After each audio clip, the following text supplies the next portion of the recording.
Hello po, magandang araw po. So meron na naman po dito mga jasmine na mababango. And sa banda rito, tingnan nyo naman po, oh.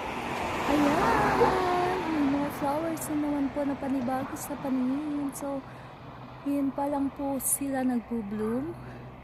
Medyo late po silang, late bloomers po talaga sila. So, late spring po sila lumalabas at hanggang early summer meron din sila. So marami din pong types ng kulay ang ganitong bulaklak. Merong puti, merong dark pink, may peach, ito naman light pink. So ang ganda-ganda din po niya. At alam ko meron din ito dyan sa atin sa Pilipinas, itong mga bulaklak na ito. O diba po, sobrang ganda, eye-catching din po talaga siya. Ayan, o diba, ayan, ang ganda-ganda nila.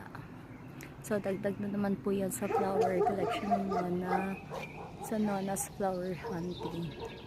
Ayan po, tingnan nyo na po at nadaanan lang po ito ng Nona. At ang Nona po ay pupunta ngayon sa supermarket.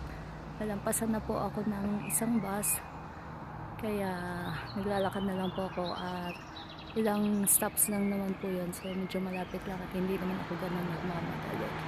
So yun lang po, thank you so much for watching.